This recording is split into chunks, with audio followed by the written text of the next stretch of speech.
BJP के साथ है, बीजेपी के हाँ में हाँ बोलने वाले लोग हैं, उनके ऊपर कोई भी कार्रवाई नहीं होगी।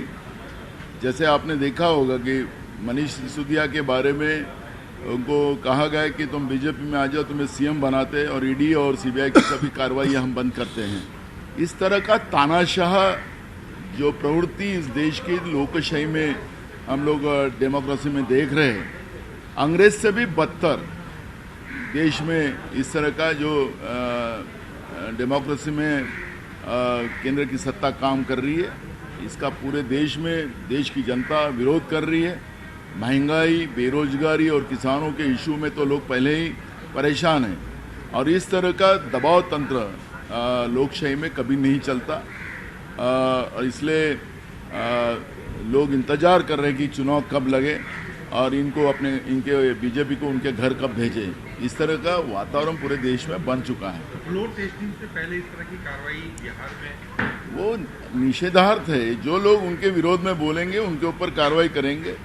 इस तरह की जो भूमिका है अब आम आदमी को भी पता चल गई है कि ये राजनीति, गंदी राजनीति, ओछी राजनीति जो बीजेपी देश की सत्ता में बैठने के बाद कर रही है, जो वादे जनता के साथ किए थे, वो वादों को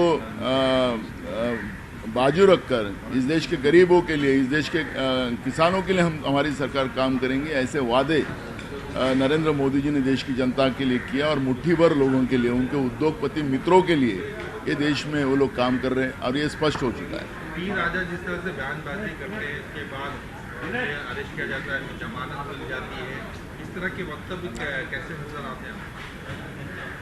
जो मूल मुद्दे जो जनता के हैं, जिसमें केंद्र की सरकार टोटल फेल हो चुकी है और इसलिए उस मुद्दों को डाइवर्ट करने के लिए किसी के धर्म के बारे में गलत बोलो और उसी के ऊपर लोगों को डाइवर्ट करो, ये डाइवर्ट नीति जो है बीजेपी की, उसमें स्पष्ट होती है।